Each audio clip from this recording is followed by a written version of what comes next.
Kia ora, my name is Jessica, and I use she, her pronouns. What you're about to listen to is an interview with Bobby Schroeder, who also uses she, her pronouns. Bobby is the developer of Super Lesbian Animal RPG, a project which has been in development for a couple of years. This interview was originally conducted in 2017 and covered a few interesting topics here, including how the project originated, how that's been kind of a double-edged sword. We also cover how original works have to distance themselves from fan works in order to gain a certain level of recognition. Because this interview was originally conducted in 2017, back in 2017, my audio equipment was not quite as nice as what I have now. So as the interview starts, you'll hear the quality drop just a little bit. I will be doing another interview with Bobby in the very near future, talking about how the project has progressed to this point in 2019, lessons learned, all that good stuff. So without any further ado, I'd like to hand it over to the interview, and we will go from there. Enjoy!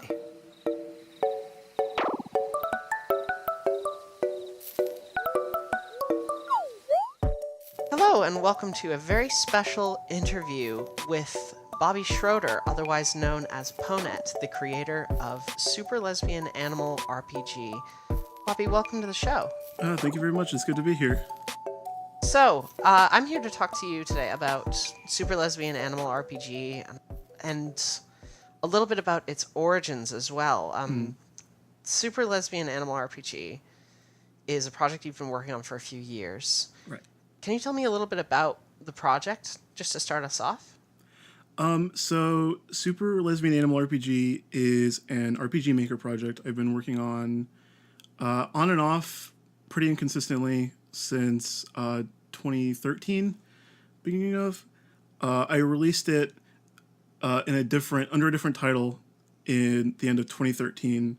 I worked on some other things in 2014, and then I picked it back up, started remaking it with new characters in 2015, and announced it at the end of that year. So it's a RPG, made an RPG Maker starring a character named Melody Amaranth, who's transgender, and she's recently become a paladin, so that she can go on adventures with her girlfriend Allison, and their friends Claire, who is a witch, and Jody, who is a knight.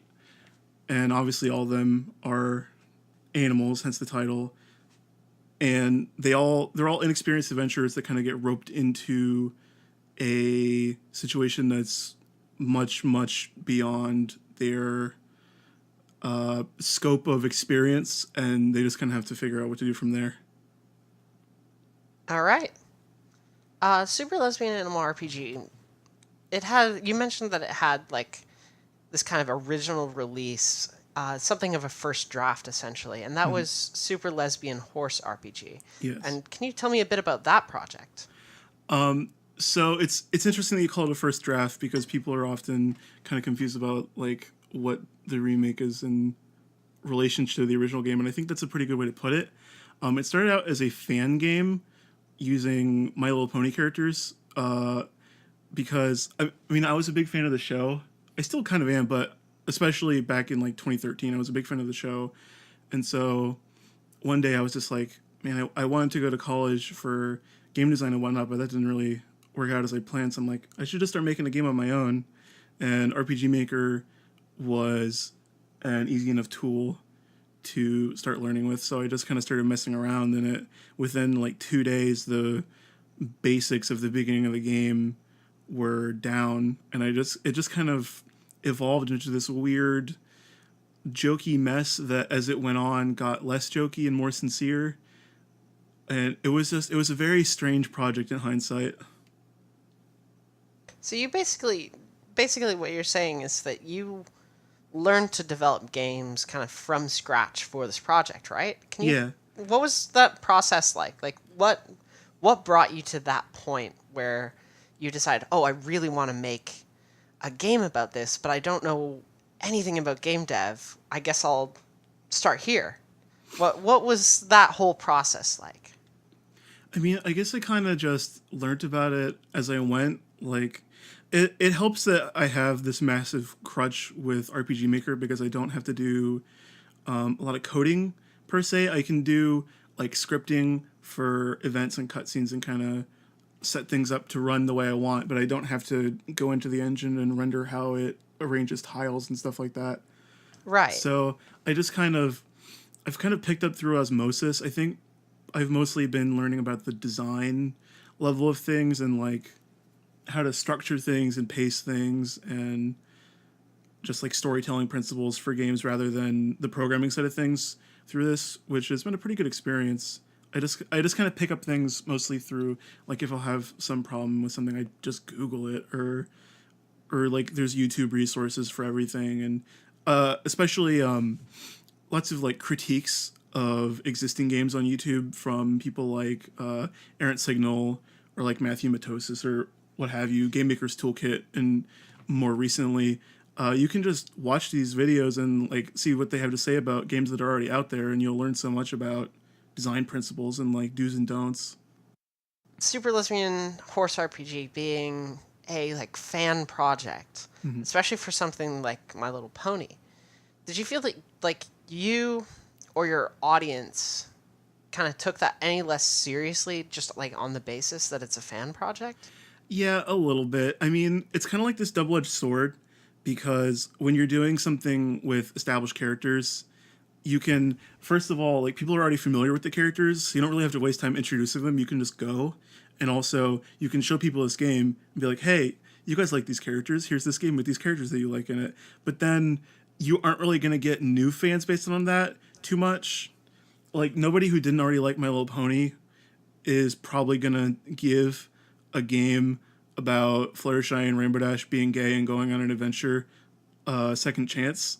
They're just gonna like scroll past it, like, I don't care about this, even if I try to elaborate like, no, well, it's actually in this original world and not in the world of the show, and there's a bunch of original characters and enemies and like this whole original story that I came up with, and I was really only using the characters because I like them, and it's not a weird brony fan fiction thing. And that's the hardest part because the brony fandom unfortunately is really, it's a weird community and it's gotten a lot of stigma, you know, not to harsh anyone's vibe or anything, but it's like there's been some very weird things that come out of that fandom that make it hard to present some like totally innocent My Little Pony fan content and be like, no, it's not weird, I swear.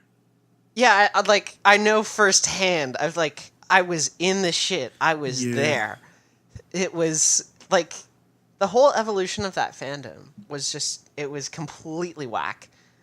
Like the fact that it existed to begin with, the fact that like so many people got so into the show was, first of all, it's just indicative of the show's quality. And then gradually it got weird. I think it started to get really weird as like it became this weird clash as social justice started to get more of a big thing on the internet. Like people started to get more educated on these issues, and women in the fandom, especially like teenage girls and like women who had grown up with My Little Pony, started to kind of be like, I don't know, this is a little weird, and it just kind of got really toxic. Oh god, especially in like 2013, like right when I was making the game, that was like really when people started to kind of jump ship and be like, it's not worth it. It's not worth it for watching this cartoon. I have the most like vague memories of all of that happening. Oh god, yeah. It's so bizarre to like reflect on. And I still really love the show. Yeah. I think it's really great, especially those first few seasons. I will admit I haven't like kept up with it since. I wonder if what contributed to that also was like the creators began to pander to this aspect of the fandom that was getting really weird and toxic and kind of ruining everyone's experience. And I wonder how much that kind of dragged everything back, you know? Yeah, a little, I think. It kind of seemed like the Brony community, like the male fans, especially in the fandom, really thought that there was something particularly special about the fandom when it was just like, you know, just a pretty normal, if very active and passionate fandom for any cartoon, It's like, it's not like they got whole documentaries about it, but it's not weird for adults to be watching a kids cartoon in this day and age. Like everyone watches Adventure Time, shows like that, Steven Universe, regular show, whatever. It's just they kind of felt like they were owed more by the show just for showing up. And then Well, I mean, that the way I interpret that is the show was seen as like a girls' club. yeah. And it was this huge infiltration of, well, I say infiltration, that makes it sound really gross. It kind of was, but it was this huge movement of guys suddenly wanting into the girls' club. And because they got in, they wanted like a cookie for it. Yeah, it's like the show definitely played into that, where they'd start referencing more fandom memes and stuff. Not like hugely, except for like one episode that was like all fandom memes, but they started kind of pandering a little bit to them. It was just, I don't know, it's just kind of a mess from like 2012 onwards, really. Brings me back a bit. Yeah, same. I want to get back to Super Lesbian Horse RPG a little bit more. Yeah, of course.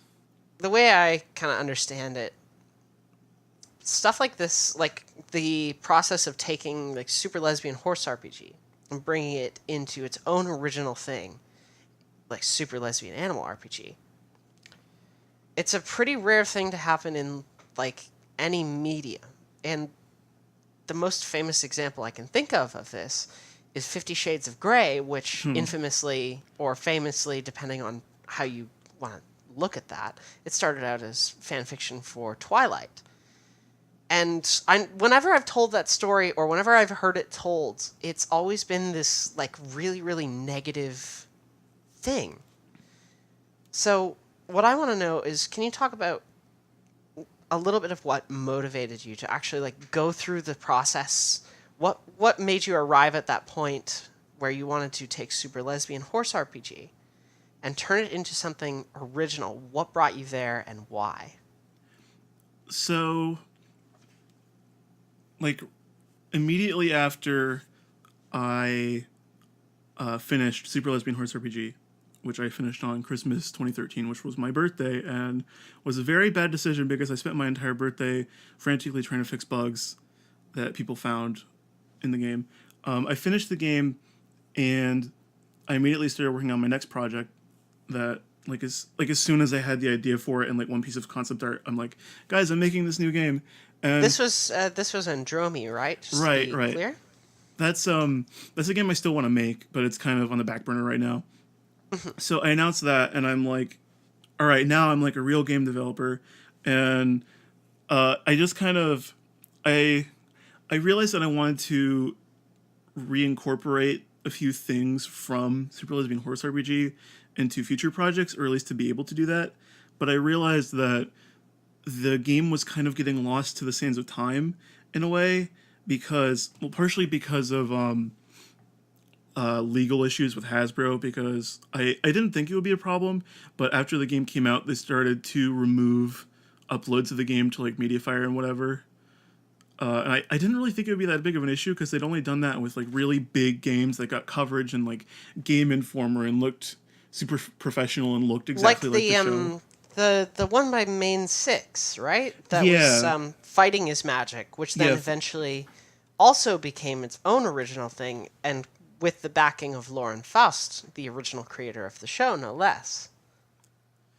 Yeah, it was kind of the same thing. I didn't really openly talk about it much because I'd kind of moved on, and also because Hasbro didn't take down all of the uploads of the game, so I figured I was like on thin ice or something, and if I just didn't say anything about it, I could just ignore it and everything would be fine. But that's a really weird position to find yourself in as a creator, isn't it? it really was, because like I had it on like Mediafire, Mega Upload, and like my Dropbox, and they only took it down from Mediafire, but it was clearly like, yeah, here's Hasbro's lawyers taking it down because of their intellectual property. I didn't really understand.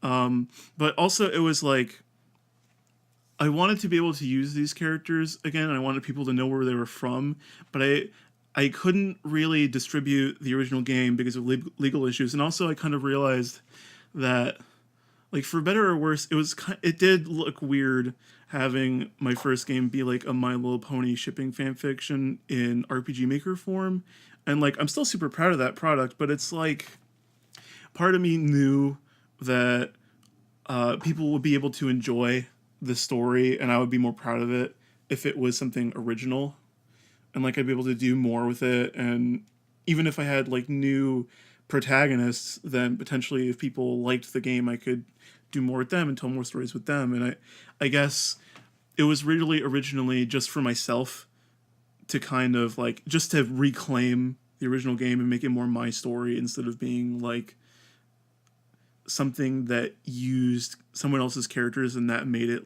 less original in most people's eyes. So, as well, I want to talk about I want to now delve into the process of actually taking Super Lesbian Horse RPG, taking those bones that you had there, and making it into Super Lesbian Animal RPG. Can you talk a bit about that? What did you bring over? What did you decide to leave behind, besides the characters, of course? Well, I think it's still kind of an ongoing process of me looking at a part of the game and going, all right, what can stay, what can go, what should I change? Because I don't want it to just be this thing where people look at it and go, oh, so it's got this, and this characters, and these are clearly these My Little Pony characters in reality. And also, just because it was a game I made when I was 19, and I didn't know anything about game design really, so it really showed in a lot of areas how amateurish it was. Like the first dungeon, the first half of it was basically just a straight line, because I was like, I looked at the blank RPG Maker canvas and I'm like, what the hell do I do with this? What kind of shapes do I do to make a fun dungeon? And so I'm just like, oh, I know, I'll make it a joke. It's a bad dungeon. That's really funny. So Oh no! It wasn't that funny. I don't know. It's weird. I was originally just going to like replace the characters with new designs, switch all their names, and make like one of the first dungeon more fun to actually play, and like throw in a new dungeon like halfway through the game, and then like call it a day. And I was gonna go right back onto working on like quote unquote real projects, because it was really just a personal project for me, because I struggled with working on Andromi for a while, because of course it was such a smart idea to go, all right, I made an RPG Maker game, now I can make something from scratch in Unity, perfect, I'm ready for that. So I just decided to start reworking things in Super Lesbian Horse RPG, and over time I just started changing more and more and adding more and more.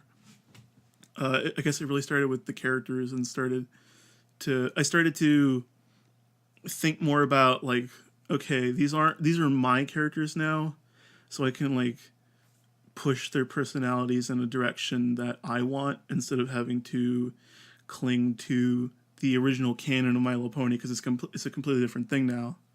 In that sense, was that a little bit freeing for you to be able to like be freed from the chains of like, oh, I have to stick to X established character and they act in this way, but now I can flesh them out in so many different ways. Was that like a really freeing experience for you? Oh yeah, totally. Because I mean, I'd always get comments about like, oh, this one scene, they're a little out of character, and like, admittedly, they were sometimes, because I was already taking liberties with the characters in some places, and just like, I don't care about that aspect of the character. That's not really important to the story I want to tell, so I'll just do something different, or just like kind of brush it under the carpet. But now it's like, no, these are my characters that I'm establishing, and they can't be out of character, because this is the character. This is the only thing they've ever been, and this is establishing what they're like. And I can use that in a lot of I feel like I can use it to tell a much more interesting and meaningful story than I ever could with someone else's characters. And I'm really enjoying the process of writing these characters. Like, I think especially in the wake of games like Night in the Woods, I've come to realize that you can add so many little details about characters' lives that are like true to real life even in a fantastical video game with talking animals. And it's just really nice to see characters that like reflect your own experiences, and I think that's a big part of it. So like I'll be like, oh well, this character kind of had like a crappy home life growing up, and that's why she's done like XYZ now in the present in the current storyline, and it's just allowed me to tell a much better story, I think. It's a really really fascinating process to like hear about, and I can only imagine how awesome it must have felt to be able to go through all of this. I think in particular, one of the things I'm able to change that's a little more subtle, maybe. I don't know if it's either subtle or just blatantly obvious, but like being able to change the characters' voices, just the way they speak in general. Because like when they were My Little Pony characters, the My Little Pony is written very differently from how real people speak a lot of the times in ways that you might not immediately notice, just because it's a children's cartoon and the characters are supposed to be like adults, but they also kind of act like children to make them more relatable to kids. And now I can just totally ignore all of that, and these characters can just talk like the people I know. Mm-hmm. I think it's one thing that I saw praise a lot in Night in the Woods, which you mentioned a little earlier here, as well, was like how natural that like dialogue felt in that game, but also how much it like connected to internet speak, how we talk on the internet, how we have to phrase all of that, and how it felt really great to read still, but it also just felt like internet speak. And I thought that's a really interesting way to approach dialogue like that. What do you think your approach to writing dialogue that you want to sound like natural and normal is? I think it's kind of always a constant struggle because you want to convey certain things about the characters and you want to move the plot forward, and you also, in my case, it's like kind of a comedy game, so there's like jokes I want to put in, but I don't want them to sound like they're just reading off of a script, like things that were predetermined to say. I always want it to feel smooth, like transitioning from one topic to another. And I also am paying very close attention, trying to make these characters actually sound like they're friends, because I think that's something I kind of struggled in the original game with. I think I kind of got away with making them more belligerent with each other for the sake of jokes, just because like they're from a cartoon where they are all best friends and you can just go into the game knowing this already. Mm-hmm. So I'm trying to flesh out a little better, like why do these characters like each other, like what their dynamic is and how that comes across just in casual conversations. And I don't know, I think kind of I'm constantly revising the script to kind of tweak little lines here and there, and I think it's really lucky that I'm not making a game with voice acting, because I would just suffer having to turn in a finished script months before the game is done, because I'm always changing things to make it sound more natural or add in a funnier joke or whatever to random bits of dialogue on a treasure chest, some random spot in the game or whatever. Yeah, I remember Scott Benson mentioning before Night in the Woods launched as well that the reason that they didn't have voice acting for Night in the Woods was that the word count was legendary, quote unquote. God. Yeah, I can only imagine. Yeah, the writing in that game is so extensive. Do you feel like you're trying to go for a really extensive writing approach even in this like smaller scale project? Yeah, I think I am. I mean, I'm adding a lot more player choice this time around. Not like in a you can completely change the ending way, but more like there's never going to be like a scene that's longer than 10 lines where you can't at least choose something for Melody to say. And there's lots of little bits of story spread throughout the world where you can find just little optional content that might add a little side story to enhance your knowledge of the characters in the world, and just lots of little things like that all over the place. I think that's kind of like one of the most fun things for me to do with the game, really. Is figure out player choice? Well, just to like, kind of flesh out the world and the story and put lots of little things for players to find. Like that was that was kind of one of the things I had the most fun with in the original game, was putting all sorts of weird stuff as like Easter eggs, and just kind of giving players a little playground to run around and find all these weird little things. Let's go back a little bit in the conversation to the process of converting SLHRPG into SLARPG.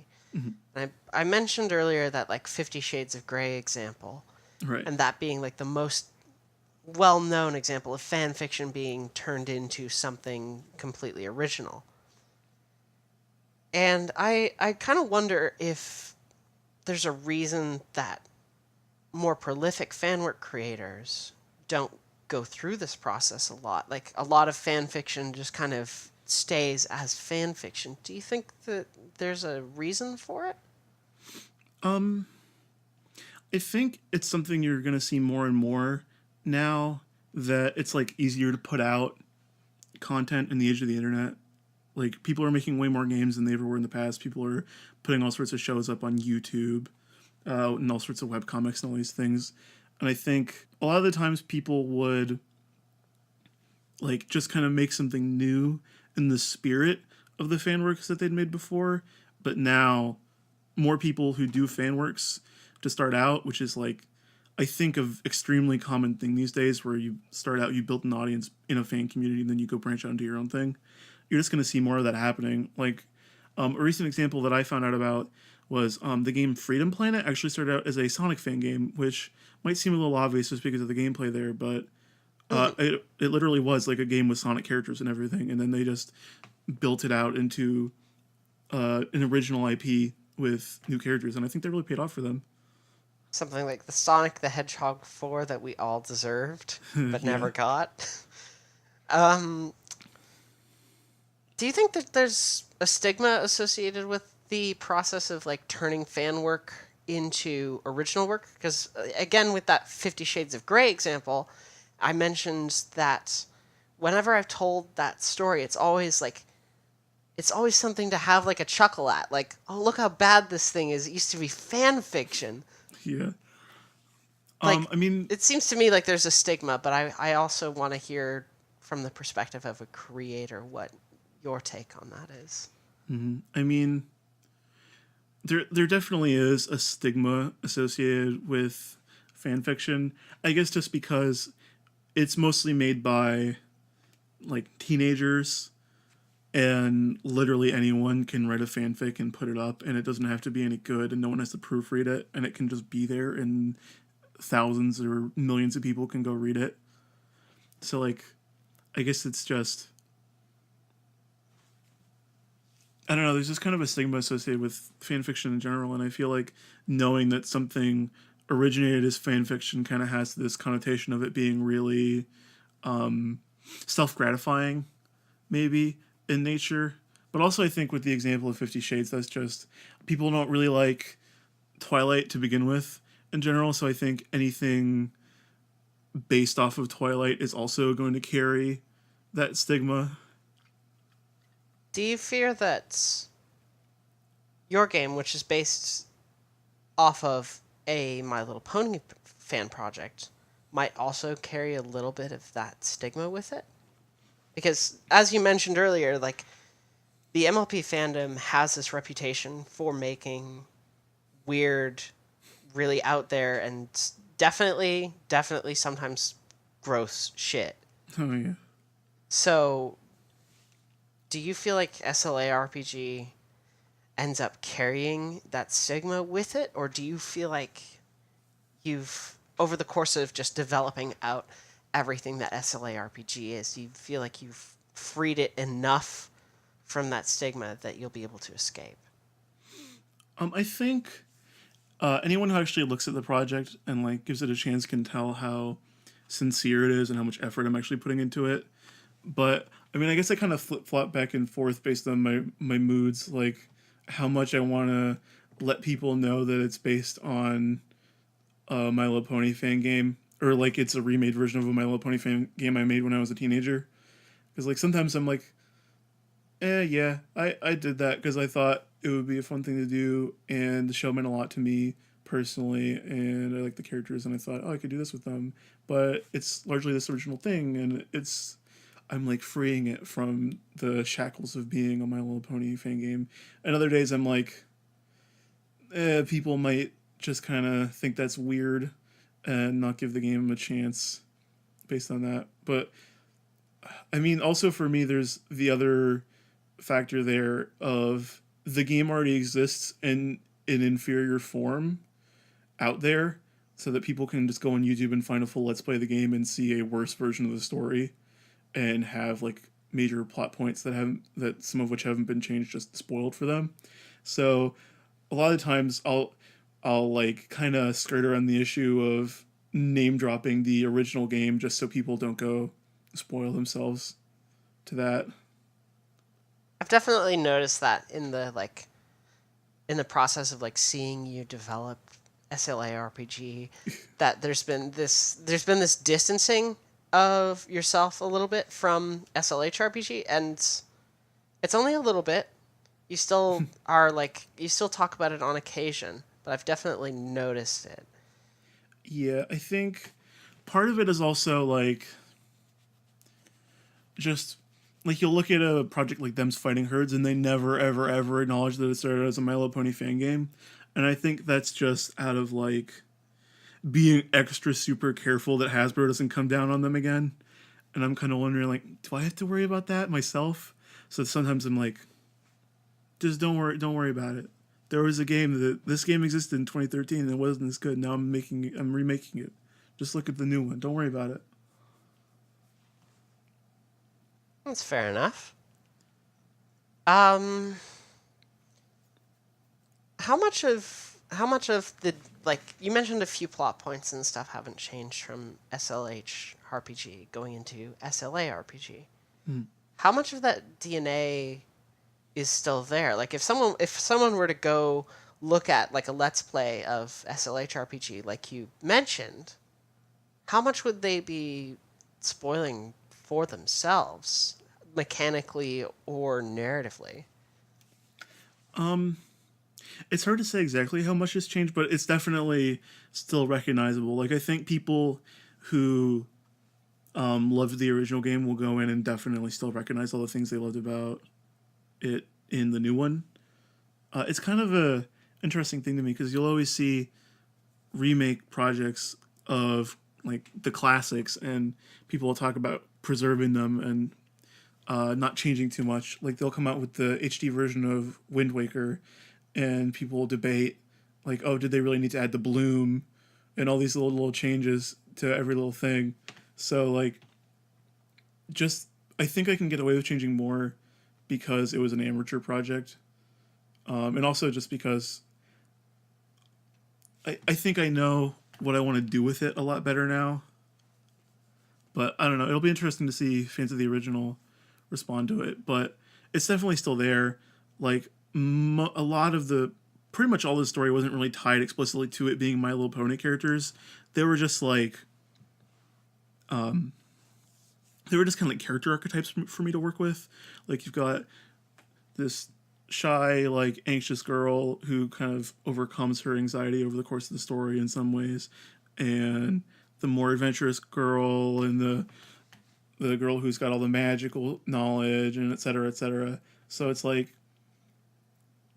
it was never really inherently tied to it being My Little Pony. So a lot of it can come over. It's really just a matter of me making it better to play and a better story and expanding on it.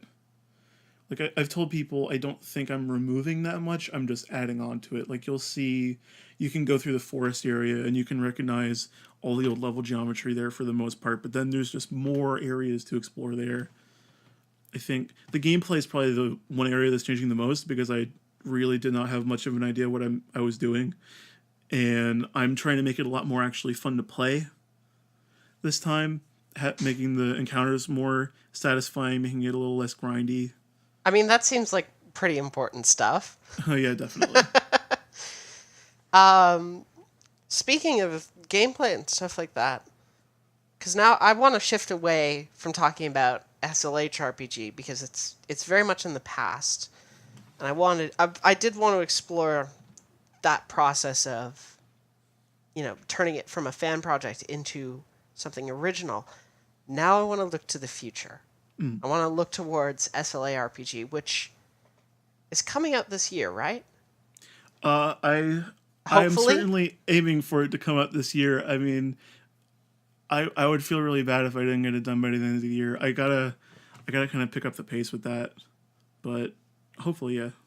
Hopefully releasing this year, 2017. So let's look towards SLARPG. And let's talk about your biggest inspirations. Specifically, what are your biggest inspirations for the improvements that you've made to start out? I think, like, gameplay wise and level design, I'm definitely looking a lot to the Legend of Zelda series, because quite frankly, a lot of JRPG classics like your Final Fantasy and whatnot don't have the most interesting level design. Like, an average dungeon in Final Fantasy will often literally just be a maze with some treasure chests and some enemies in it. So I'm trying to make things a little more interactive.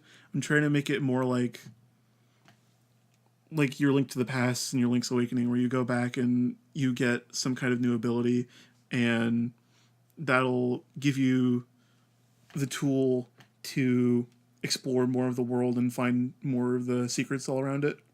Mm-hmm. And also the dungeons in particular, I'm definitely trying to make a lot more interactive and just make them more interesting to explore.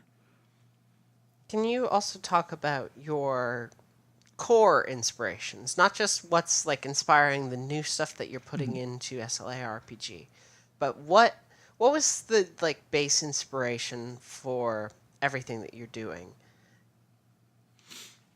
I think really the Mother series is the big one. I think my style has definitely shifted from that.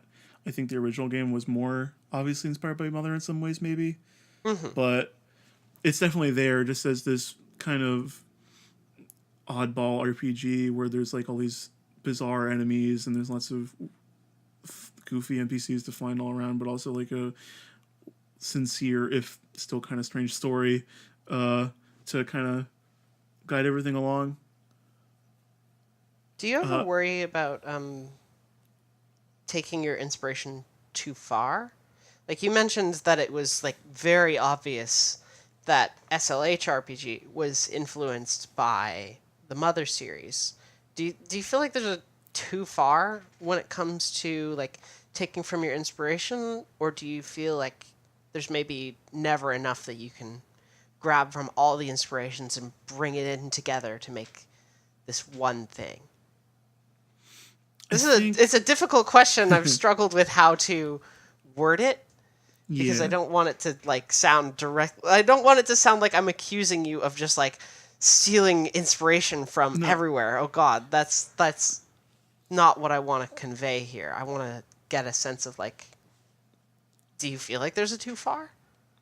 I think there definitely is. I mean, it's kind of a constant balance of you. For me personally, with this project, it's not like I started out with a design document of everything I want to do and I just go. I'm kind of making it up as I go along with like a rough idea of what I'd like to do later, but it's always evolving. So it's very easy to kind of go in and go, oh, I can do this. Like in that one game that I like. And then I could like very easily just do that and then realize when people play the game like, oh, I just totally ripped that off, didn't I? So it's kind of like, I think there's a really good quote that I don't have the exact wording of from one of my favorite videos from George Weidman or Super Bunny Hop on YouTube was his review of, oh God, what was it? Jazz Punk, I believe, where he was a little more negative on the game than a lot of people were, and in the end he said that once you have to kind of like look at the things you love that inspire you and break them down like the core components of like why they work and not just what they do, and then once you know that, you can kind of use that as a framework to go off and build your own thing. I guess to give an example of that kind of thinking, just like one that immediately came to me, would be Nuclear Throne, which, if I were to break down that into its core components of what makes that appealing, it is the pace, it is the sound, it is the I guess the satisfaction that every action gives you would, but that's a lot of that is just generated from the pace and sound and then the immediate impact of seeing everything happen. It's fast and really brilliantly designed. That's like the first example I can think of when I hear you talk about like thinking like that. Yeah. I think it also helps for me personally that I'm not just trying to mimic any one thing. It's like I don't want to just say, "Oh, my game is a pastiche of other games," but it is in some ways. Like I take inspiration from a lot of things, and also like TV shows and comics and whatnot, and not just like saying, "I'm going to make my Final Fantasy game, and here is Cloud, but he's got blue hair this time," or whatever. Yeah, that seems just like a recipe for disaster. Just taking from any one single source and expecting that to succeed in a really, really meaningful way doesn't really make sense to me. Where if I were to look at something like, I'll use Metal Gear Solid for example, that takes a lot of examples from like proper film and television and stuff like that, in addition to video game influences, and it combines this all into this really great, like, it's a really great series that's been long running.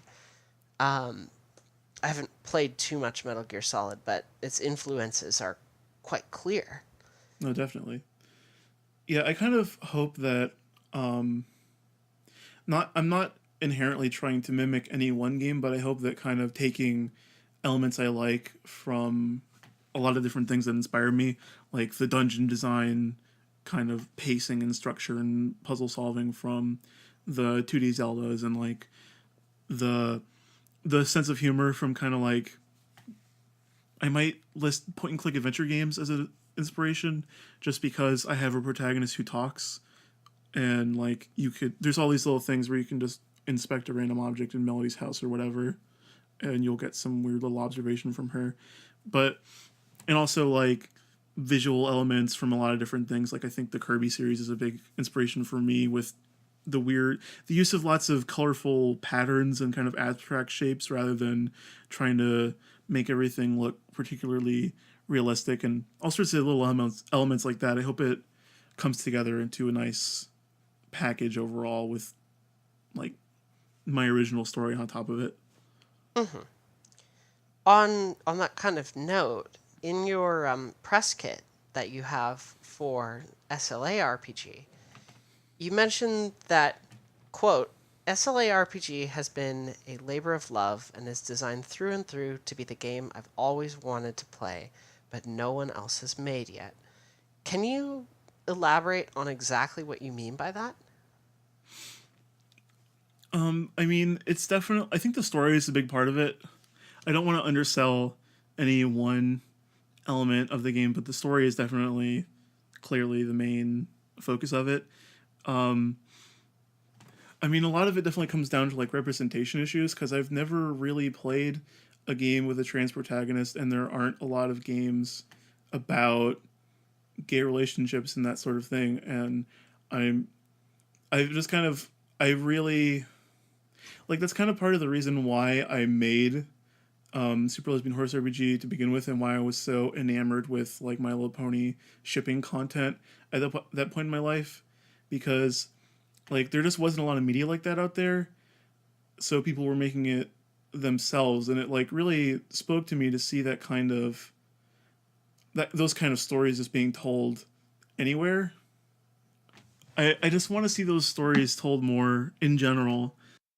It's nice to see games and cartoons and comic books and everything where it feels like people like you actually exist.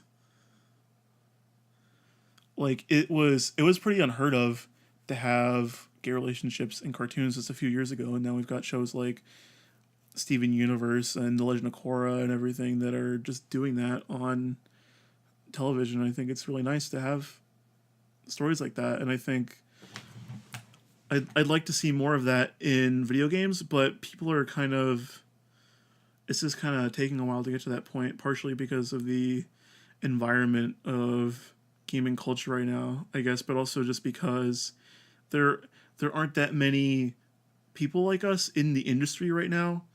So it's kind of a process getting to that point.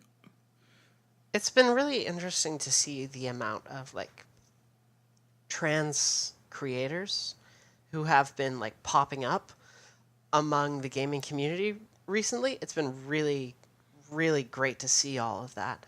And it's also very, very cool to see people like Robert Yang who are talking like openly about like gay sexuality, more specifically gay male sexuality, and like making games about that. And it's this really fascinating process to see the rise of like LGBT creators and LGBT creations within the context of games.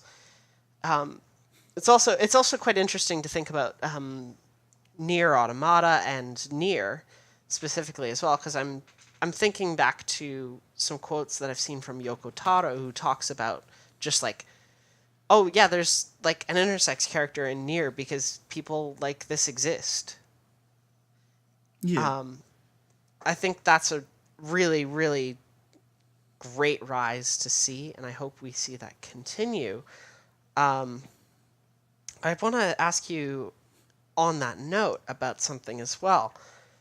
Can you talk to me a little bit about the choice to make a game that was explicitly about LGBT characters? Did you feel like that was a risk in this like current gaming climate? Even though we've made so many like advancements and stuff, we are still in a climate which is inherently toxic to women, to LGBT people.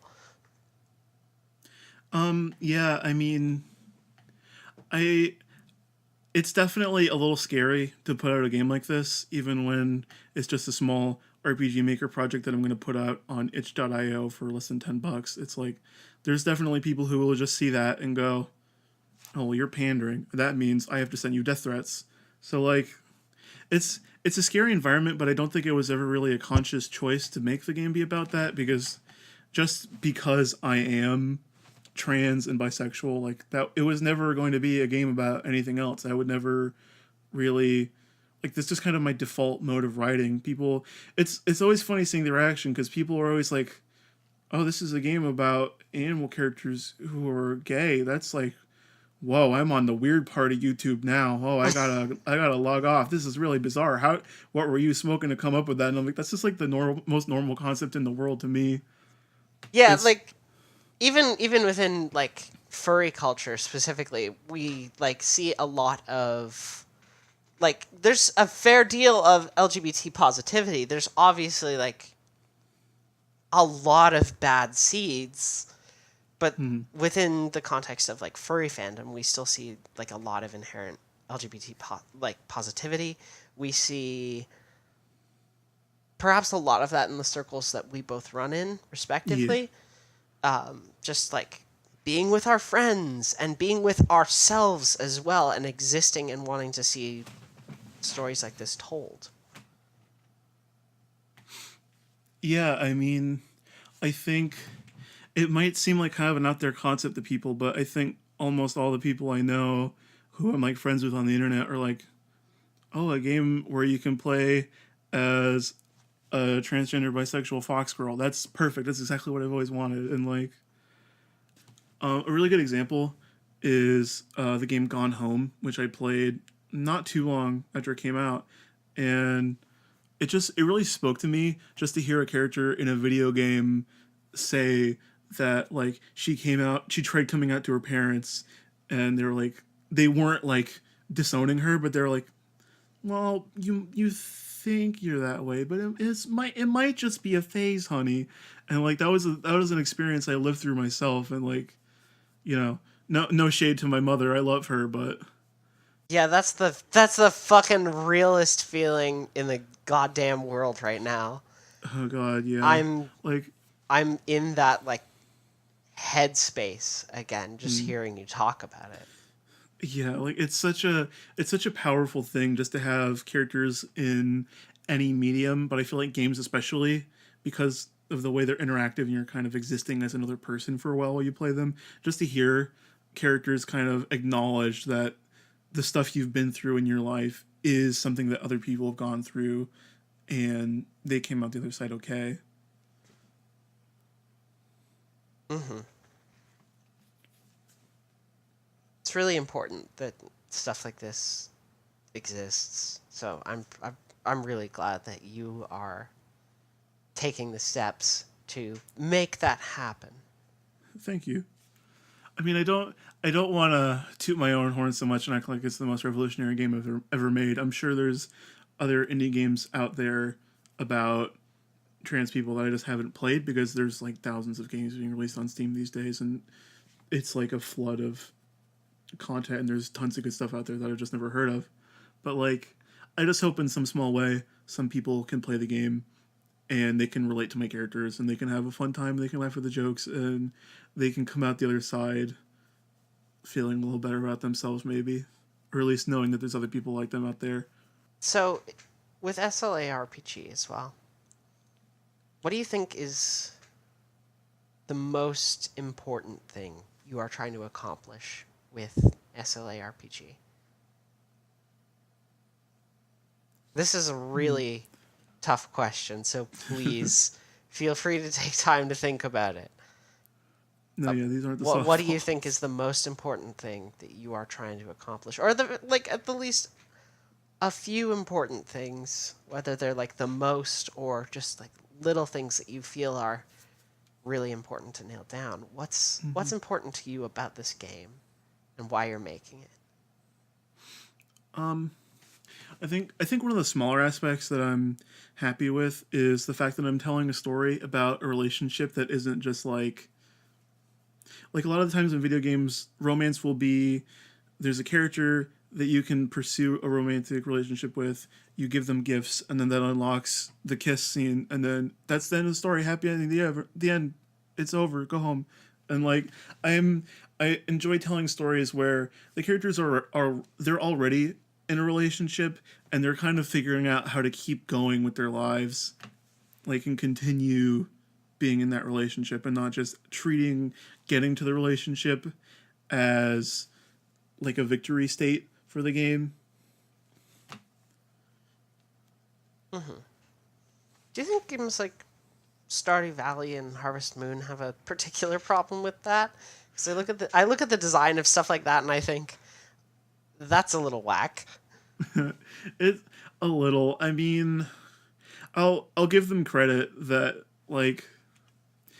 I think it's just a design decision more than anything, because or a design challenge that they face, because they have to figure out how to keep having a story there once you have a spouse who just kind of helps out on the farm, and like you don't have to actively go out and try to woo them. I don't know. It's tricky. I feel like this right now, this is kind of inherently part of the way the game is structured, and they'll have to get creative to figure out how to avoid doing that, if they even bother doing it, because like, I mean, people generally like Stardew Valley. It's a good game. It's always kind of interesting to see that it's a game where it's like, I don't think it's any sort of statement. It's just kind of a silly thing where it's like you just hand them a present, and it's like, I like you more now. It is definitely a design challenge, because you run up against this idea where you have to gamify, quote unquote, like a lot. Yeah. There's a lot that you have to turn into like something which can be like quantified and measured in the game. And various games take different approaches to this. Like Dragon Age Origins had this system where you could give people gifts and it would raise their approval or disapproval rating, or like say different things, take different actions, and they'd approve or disapprove of you less. And it was this weird quantifiable thing, but it has to be quantifiable because it's a game, and it's this bizarre struggle to have to deal with. Yeah, I think I'm just thinking out loud here a little, but I think partially another problem with that, at least in Stardew Valley's case, might be that the protagonist does not speak in that game, so they probably have trouble trying to figure out how to make the relationship feel more in depth, because you can't really talk to them, and they're just kind of talking at you, and then you give them presents, and the meter goes up, and then eventually you can propose to them, and it's just kind of, I don't know, it's just something you got to figure out ways to work around slowly but surely over the course of iterating it over different games in the same genre. Mm-hmm. When it comes to SLARPG as well, I want to ask you specifically about characters. Mm-hmm. Do you have a favorite character that you're writing for SLARPG right now? And what is making them your favorite character right now, if it's possible for you to talk about this without spoiling some stuff? Mm-hmm. Well, I love writing all the characters because I've created them specifically to be characters that I would love writing. But I think the easiest one for me to write might be Claire, the witch. For anyone who isn't super familiar with the characters yet, she's the third party member. She's a witch, and in the story, she at the beginning of the game she builds a training dungeon in Allison's basement for them to kind of test out their abilities in, completely without Allison's permission. And they think it's a horrible idea, but she's like, no, it'll be fun. It's great. It's going to be this great test of your abilities.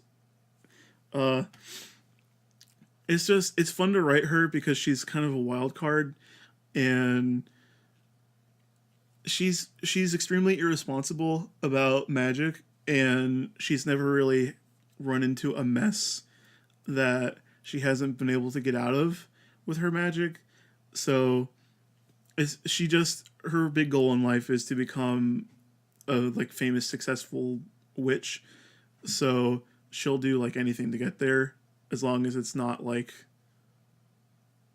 going against her morals or anything. So she'll totally like build a dungeon out of Allison's basement, or like go off someplace she definitely should not be, just in case she finds any cool ancient artifacts or like all this stuff. It's just fun to write a character who causes so much trouble for everyone around her in like a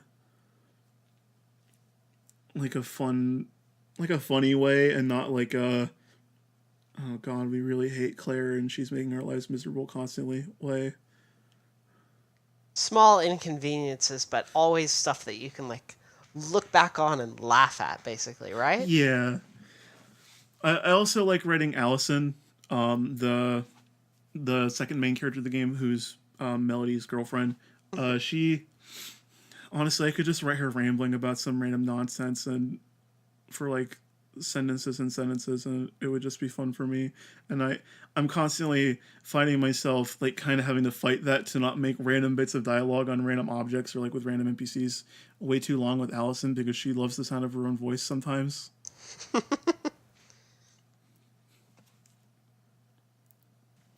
So with all this talk about Super Lesbian Animal RPG, where do you think you're gonna go next from here?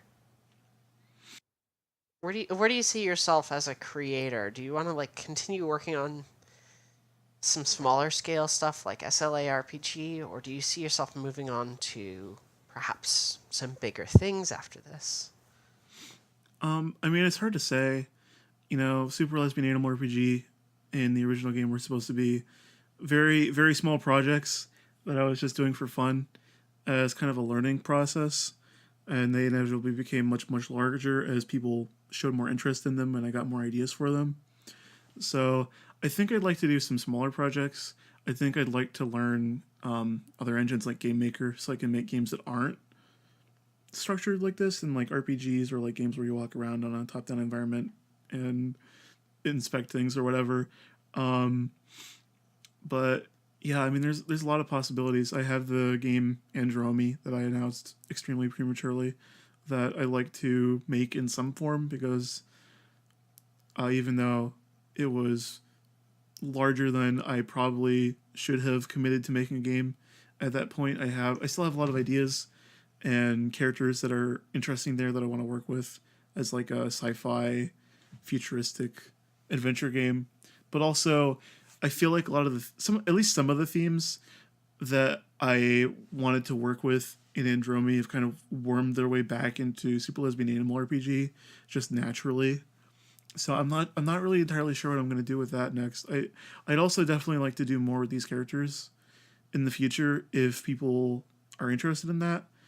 That was a big reason why I wanted to remake the game in the first place, was so that instead of it being this weird little fan fiction project kind of that I couldn't really touch anymore, it would be like, no, here's like the origin story for this group of friends who become adventurers, and like if guys like that, then like, hey, I could go make a platformer starring Allison or whatever. I could make some visual novel about an NPC in town. Who knows? Like, I have no idea, honestly. I've always kind of been a creator who always has too many projects going at once and too many ideas, and I just kind of go based on whims of like what I think is a good idea at the time, and I just roll with it. So we'll see, but I definitely want to do more. I don't know if I'd want to make a game as big as Super Lesbian Animal RPG immediately next, because like it's not that huge of a project, but it is going to be a game that's like 4 or 5 hours long, and that's pretty big for a first game, even if I did release it in another form already, so it's technically my second game. I don't know, but yeah. I mean, it's just had a first draft, like I mentioned at the top of the interview. Yeah, that's definitely a good way of putting it. I want to ask you something as well about, the process of actually making SLA and SLH RPG happen, because SLA RPG it's been a couple of years in the making now. Yeah. So, what has kept you motivated to keep coming back to this project and keep working on it? Oh god, I mean, partially it's the not fun answer of, this is my job now, so if I stop making it, then I don't get to sell it and I don't get to make money. That's not the fun answer. Part of it is definitely fan feedback, because I really want to get the game in people's hands, and I want people to get acquainted with the characters and their stories. And I always love seeing fan art from people and just hearing people like say that, oh, I love this character, can you tell me more about them, and that sort of thing. Like I didn't really expect the game to pick up as much steam as it has. Like it's not like a Night in the Woods or an Undertale where it's like, wow, this is dominating the blogosphere right now, but it's like people are definitely interested. I'm up to making like $300 a month on Patreon, which is much more than I figured I'd be making at this point on Patreon. I'm like, wow, people are really into the idea and into the characters, and that it's really nice. The other thing I'd say is the soundtrack, honestly, which I have several friends working on. The soundtrack is just turning out so good, and I want people. I'm like, I hear the song and I'm like, oh man, that part in the game is gonna be so cool when the song is playing, and I really want people to actually like see that, But I can't do that until it's done. So I'm like, oh, I gotta keep working. I can't just show people the final boss theme like a year before the game is done and be like, hey, isn't this so cool? Like I actually have to have the whole scene in place so people can see what's in my head and understand like, wow, this is a really cool part. At least I hope it turns out cool. We'll see. The original final boss fight wasn't very good because I feel like it was literally like one of the last things I worked on, and it was super rushed. So, yeah. So, to quickly just bring this all together, close this off a little bit more before we step into the area of taking some questions from your fans, because I have a couple sitting in my inbox right now. What are some games that are not Super Lesbian RPG that you would consider totally essential to play? It's kind of hard to say because I have fairly specific tastes. Well, maybe not the most specific, but I have my tastes, and I'm always going to be like, oh, this game is great, but there's always going to be people who say, no, that game's awful. What are you talking about? If you didn't have any reservations about that, yeah. What would you recommend? I definitely recommend the Mother series, just because I feel like it's been really influential. Like, there weren't that many games console games, especially back then, that were so strange and so humor focused, but also so sincere about its characters and so interested in depicting the real world, or at least a world that resembles our own more than a world like the Mushroom Kingdom or Hyrule or whatever would. In recent years, one of my favorite games has definitely been Undertale, which is in a similar vein, and that's probably not too surprising. It was funny. I saw a forum thread that had been going since like 2013, of people talking about Super Lesbian Horse RPG and then the remake a bit once I announced it. And they said that Undertale reminded them of my game, and that was like such a huge compliment to me. It's just Undertale has been sort of an inspiration to me, not in like the obvious ways of like, oh, I'm adding a mode to the game where it's like a pacifist mode, but more like just the way it was able to so efficiently sell you on liking those characters. It's like, it's kind of the gold standard for that for me. Like the way I was so emotionally attached to Toriel by the end of like the first half hour of the game was like really impressive to me, for a game that I knew almost nothing about before I started playing it. Any other essentials in your list? I've played some Shovel Knight lately and really enjoyed that. I mean, that's been a favorite for a few years now, but I think I might recommend that just because it's a really good example of a game that takes very blatant inspiration from some of the classics, but also makes it its own thing. That's kind of like the way it takes bits of like Zelda 2 and the Mega Man games and DuckTales, but it's like it's not really just like that straight up. It's got its own ideas and its own story and its own little world and its own mechanics, and it brings elements of the things that inspire it together in ways that feel like a fitting tribute to those games and not just ripping it off. And I think that's something I kind of aspire to myself. All right. So now we get to dip into the fan question portion. Oh boy. I've got 3 questions. The first comes to us from Anonymous. We'll call them Jack Black. Jack Black asks, what music taste does every member of the cast have? Presumably talking about SLARPG. Maybe pick just a couple characters, talk about what you think their music tastes might be. Yeah. I'll definitely stick to the party members just because there's a lot of NPCs that I'm like, I haven't really thought about what music they'd listen to. Oh God, yeah. I always get so many questions like this about the party members that I've thought about this a lot. So like Melody, I feel like this is kind of reflective of her as a character in many ways. She hasn't entirely developed her own tastes. She just kind of listens to what's popular, and she's not like confident in her ability to really like know what kind of music she likes and like go out and seek out more of that. So I imagine her really liking Carly Rae Jepsen though. Allison definitely listens to a lot of punk rock because that's just who she is. I feel like she'd also unironically listen to a lot of old ska. Claire, I've answered this question before. I'm trying to remember what I actually said. Claire would listen to like some old like prog rock or something, and also I don't know, Aphex Twin. Let's go with that. That's a good choice. Jody. Ooh. I haven't talked about Jody much because she's like the hardest character for me to write. Just because she's like the responsible one.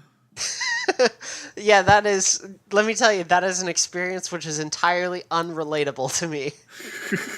Yeah, I mean, she's taking the place of Applejack in the original game and is an entirely different character. Trust me, but I'm making her one of the aspects of her that I'm really enjoying writing now is that like in the original game, Applejack was pretty no nonsense about a lot of things.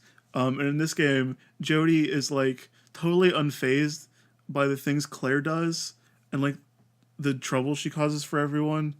And she's kind of like the motherly friend who's like, yeah, Claire, you follow your dreams, even though she's like nearly burned her house down or something. But what music does she listen to? That's the actual question here. Can I make the obvious joke? Eye of the Tiger. Okay. Yeah.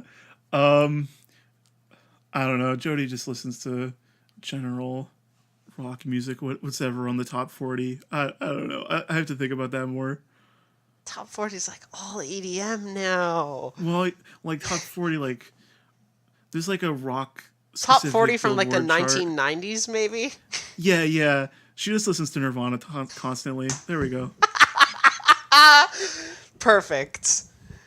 I have another question from a writer, and I have to, or someone who's interested in writing, and I have to figure out a name for them. I'm going to call them Catherine Lasky. Catherine Lasky asks, what was the most fun dialogue to write while creating Super Lesbian Horse RPG? I really loved that game and the dedication that was put into it. Well, thank you. So I feel like it's partially the same answer where in the original game, Claire was Twilight Sparkle from My Little Pony, and I wrote her very, very out of character in a lot of places. So she was a lot of fun to write there for similar reasons. Although I've taken the things that were fun to write her, I've taken the aspects that were fun to write with her and extrapolated them into like more of Claire's personality instead of being like, oh, well, she's just being kind of weird this week. I don't know what she's doing. It's like, no, she's just like that all the time. It's great.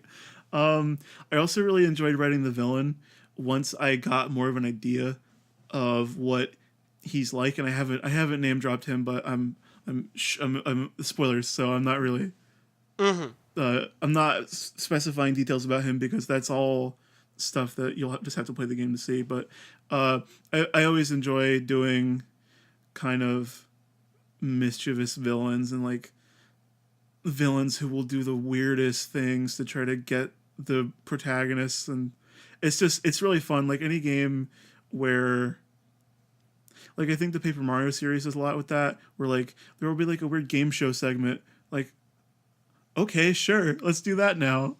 I always enjoy doing that. Paper Mario is, like, if I were to design a game right now, Paper Mario would probably have the biggest influence on how that game was made. Yeah, like I haven't Like named the dropped action that, but I command think system, Paper Mario... I still fucking love the action command system.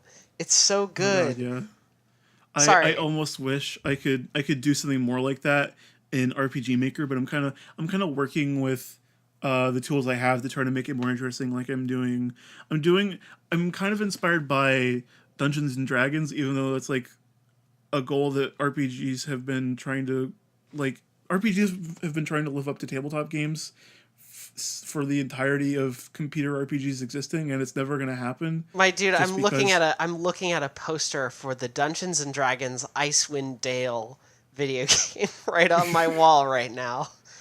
God, see, I haven't played a lot of tabletop RPGs myself, but I have been listening to a lot of the Adventure Zone, and it's amazing how the weirdest tactics will work in a tabletop RPG, and you can just roll with that. And I'm kind of trying to evoke a little bit of that, where it's like, what if I use this spell on this enemy? Oh, actually, this enemy is extremely flammable, and now it's on fire, and it can hit you with fire attacks now. And it's like, oh, that's not good. So I'm trying to do stuff like that, where you try out different things in enemies, and you just kind of see what happens, and you roll with it, and you don't...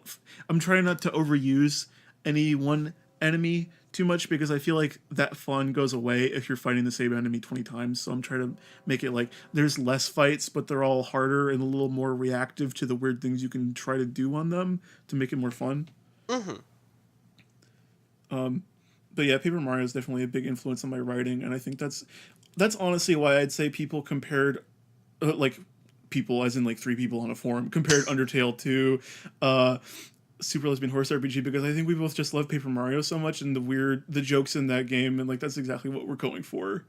Even smaller things in that game really stand out to me, like stuff like how the text moves when like weird shit is happening. Like the text itself is moving up and down to try and convey the tone that is like being quote unquote spoken. And it's such a fascinating design decision to see all of that come together, as well as like the goofiness that can come from playing off of the fact that Mario is made of paper, like rolling him up into a tube or making him into a paper airplane. I love how all of that ties together. And for me, I think Paper Mario, again, it'd be like the thing that would influence any game that, if I were to make one, that would be it. It would be Paper Mario is the single biggest influence, and then I can pull in stuff from everywhere else, but it always comes back to Paper Mario. Yeah. I have one last question from All right. another anonymous user, and we're going to call them Griffin McElroy. Griffin boy. McElroy asks, do you vape? Okay, first of all, no. Second of all, I'm pretty sure I know who sent this. I'll get you. Oh. That's all I have to say. Good times. Good times online. Mm-hmm. Bobby, thank you so much for joining us for this interview. It's been really, really great to be able to talk to you about the creation of SLHRPG and where you're going with SLARPG, where you're going beyond that. Talking about all this stuff has been really, really great. So thank you very much for taking the time to do this with me. No, thanks for having me. It's been fun. Hopefully for listeners out there, I didn't ramble too much and my points actually made sense, because I mean, I love talking about the stuff I make, but I'm not always the best about formulating my points on the spot. So hey, we'll fix it in post. Don't worry about it. Yeah, we'll fix it. We'll have Shigesato Itoi come in and post and make more interesting points about designing a comedy JRPG for me. So where can people find you on the internet if they want to support Super Lesbian RPG's development, if they want to just follow you, keep up to date, see what you are talking about? Where can people find you online? Well, I have a Patreon. That's patreon.com/Ponett, Ponett. I haven't been updating that as much as I should, but I do give behind-the-scenes things, like show off some things that are a work in progress, not quite ready, but like just giving a peek at ideas I have and things that I'm working on. I also am on Twitter at Ponett Plus, and there you can see all my ramblings about whether or not I can get away with mentioning fushigi balls in the game. I chose to have Allison just call them contact juggling balls with no brand attached, and there we go. So that joke works. I'm also on Tumblr at Ponett. That's probably the place where people know me from best. Although I don't post my random musings about fushigi balls there so much anymore. And yeah, so that's where you can find me. I guess I also, I don't know, I have a fur affinity. That's Ponett. If you're of that persuasion, I post art there sometimes. It's all safe for work, don't worry. But Sweet. yeah, I think that's it. Sweet. As I mentioned at the top of the interview, I believe, if I did not fix this in post, as well, I host a podcast. Normally, the podcast is called PauseCast, and it is a weekly show about video games. You can find that online at patreon.com/PauseCastShow, on Twitter at PauseCastShow, and you can find me online as Cockatiel Cutie, and at the amazing URL, and I always love to toot my own horn about this because it's so goddamn good, bird.school. It's a very good URL. It's a very good URL. Do you have anything you want to put out before we close off the interview here? No, I don't know. I mean, I hope people think it's interesting to hear me talk about the game. I hope people enjoy the game. I've got I need to work on this more, but I've got a comic coming out actually that'll be about 10 pages long, I think, with the characters of the game, the main characters, establishing them, set like shortly before the events of the game. It's like a prologue to how the story started getting in motion, and I hope people enjoy that. I'll also have a demo shortly after that, hopefully, where you can explore a bit of the town, Greenridge, and you can also do about the first half of the first dungeon. And I hope people enjoy everything. And I hope I make enough money to live off of it. I mean, it's a nerve-wracking prospect, but it's the dream. It's the dream. It's going okay so far. Just, fingers crossed. All right. Thank you very much for your time. I super, super appreciate you taking the time to come here and talk about SLARPG. Well, thank you.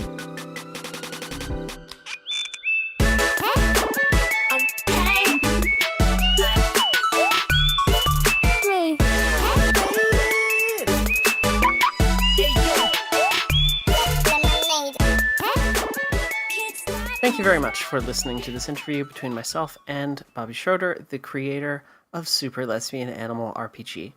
If you like this interview and would like to support my work doing video essays, and doing streams, you can do so by going to patreon.com/tealqt. That's patreon.com/TIELQT. You can find me anywhere that's not Patreon by going to tealqt.com. That's TIELQT.com. Again, as I mentioned at the top of this interview, I will be doing a follow-up interview where we talk to Bobby again 2 years later now, and we discuss what's changed in development over the past couple of years.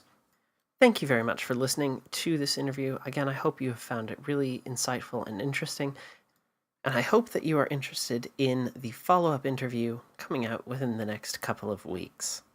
Until then, enjoy the rest of your day, wherever you are, and thank you again for listening.